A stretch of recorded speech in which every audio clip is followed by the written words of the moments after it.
अस्सलाम वालेकुम दोस्तों, उम्मीद करता हूँ आप लोग खैरियत से होंगे। आज मैं अडोबे प्रीमियर प्रो की क्लास नंबर 8 के साथ हाज़िर हूँ।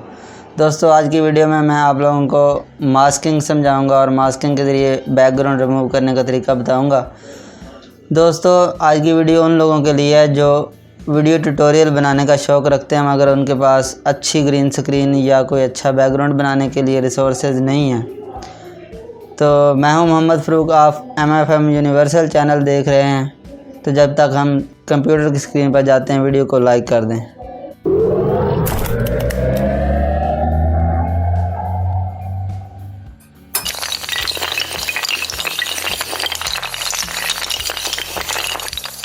दोस्तों अब हम अपने कंप्यूटर की स्क्रीन पर आ चुके हैं। मेरे पास यहाँ पे ये वीडियो लेयर है ऊपर वाली, और नीचे वाली मैंने एक कलर लेयर रखी हुई है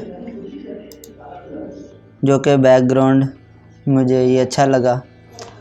आप इस वीडियो लेयर को ये बाकी सारी चीज़ ख़त्म करनी है। आपने सिर्फ अपना फेस या जिस्म ये सिर्फ रह जाए और बाकी साइडों पे ये नीचे वाली लेयर नज़र आएगी। यहाँ पे अडोबे प्रीमियर प्रो के अंदर जो सबसे ऊपर वाली लेयर होती है वही हमें नज़र आती है। लिहाजा हम वीडियो को सिलेक्ट करते हैं और इफ़ेक्ट कंट्रोल के अंदर जाते हैं। जो मैंने आपको समझा दिया था मोशन और पोजीशन। इसके नीचे है ओपेसिटी के अंदर एक पेन टूल है, उसके ज़रिए हम मास्क बनाएंगे। इसको कहते हैं मास्किंग। ये मास्क नंबर 1 यहाँ पे आ चुका है। अब हम इस पेन के ज़रिए अपने बॉडी के इर्द गिर्द मास्क बनाना स्टार्ट करते हैं। ये देखें,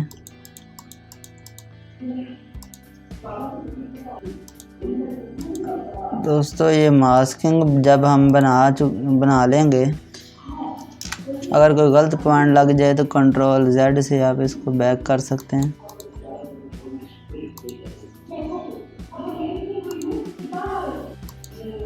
ये देख सकते हैं दोस्तों, ये हमारे पास नीचे वाली लेयर नज़र आ गई है और जिस जगह पे मैंने मास्क लगाया मास्क के अंदर वाला एरिया सिर्फ नज़र आ रहा है।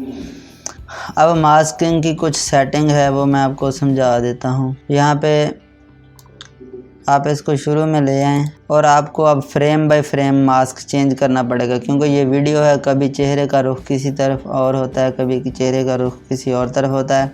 लिहाजा आपको टगल ऑन करना होगा और हर जगह पे आपको अब मास्क नज़र नहीं आ रहा तो मास्क के ऊपर क्लिक करें तो मास्क नज़र आ जाएगा। अब आपको एक एक फ्रेम आगे करके ये सेट करना पड़ेगा। यहाँ पे दोस्तों थोड़ा सा इसको यहाँ पे एडजस्ट करें। यहाँ पे पॉइंट नहीं है तो आप एक पॉइंट ऐड कर सकते हैं। ये पॉइंट ऐड हो गया। यहाँ से आप थोड़ा सा इसको पीछे हटा दें, इतना ज़्यादा नहीं, थोड़ा सा। यहाँ पे आप इसको थोड़ा सा दूर कर दें। ये तकरीबन अब मैंने आपको जो समझाना है ये ठीक है। अब आप फ्रेम बाय फ्रेम ये एक एक फ्रेम आगे करेगा। आप इससे आगे करते जाएं वीडियो को, और जैसे जैसे इसको तब्दील करना है वो कर लें। ठीक है जी, मैं आपको चंद जगहों से करके समझा देता हूँ।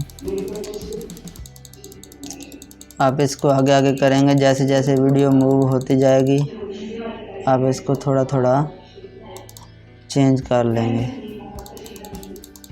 ये एक एक फ्रेम आगे जा रहा है। मैंने वीडियो भी छोटी ली है, आपको सिर्फ समझाना मकसद है। लेकिन ये आप काम कर ज़रूर सकते हैं, ऐसा नहीं है कि ये पॉसिबल नहीं है। इसके अलावा आप मास्क को पकड़ के भी थोड़ा बहुत साइड पे कर सकते हैं।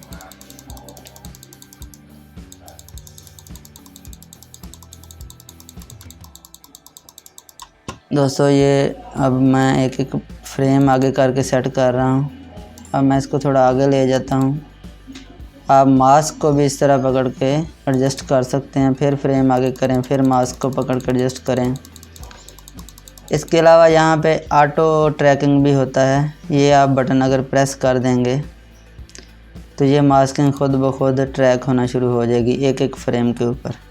लेकिन याद रखें ये फिर भी मशीन है, इसकी गलती ये कर सकती है, सही ट्रैक ना करे। आपको जहाँ लगे कि ये सही ट्रैक नहीं कर रही, ये देखें ये टगल लग रहे हैं जैसे जैसे, यानी कि एनिमेशन हर पॉइंट पे अलग तब्दीली ये नोट कर रहा है। अगर यहाँ पे आप समझ रहे हैं कि ये सही ट्रैक नहीं कर रहा तो आप इसको स्टॉप करके मैनुअली फिर कर लें। ये जितना हो गया उतना ये सेव हो गया। अब आगे आप इसको करें, थोड़ा सा मैं चाह रहा हूँ कि अपना मास्क इधर करूँ, आप फिर आगे आगे करते जाएं। थोड़ा सा इसको और आगे ले यहाँ से पकड़ के यहाँ पे आके थोड़ा सा मास्क फिर एडजस्ट करने की ज़रूरत है।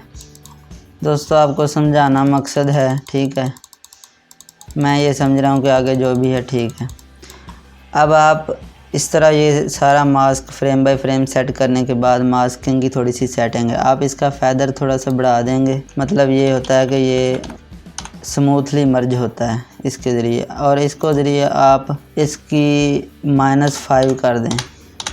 तो इस तरह ये आपकी वीडियो समझें। ऊपर वाली वीडियो इतनी कट चुकी है, सिर्फ ये फेस रह गया है और ये बैकग्राउंड रिमूव हो गया। अगर आप इसको प्ले करेंगे तो ये देखें ऐसे लग रहा है जैसे यही बैकग्राउंड था। तो दोस्तों आज की वीडियो में मैंने आपको 2 कंसेप्ट दिए हैं, एक तो मास्किंग ओपेसिटी के अंदर ये पेन टूल, और इस पेन टूल से आप बैकग्राउंड भी रिमूव कर सकते हैं। दूसरा, अगर आप इससे भी अच्छा रिज़ल्ट लेना चाहते हैं तो आप इसको एक दफ़ा रेंडर करें, रेंडर करने के बाद ग्रीन स्क्रीन इफेक्ट लगा के शैडो ख़त्म कर दें तो ये बिल्कुल अच्छा नज़र आएगा। दोस्तों आज की वीडियो में इतना ही। अगर वीडियो अच्छी लगी है तो लाइक कर दें और मेरे चैनल को सब्सक्राइब करें। अगली वीडियो तक अल्लाह हाफिज़।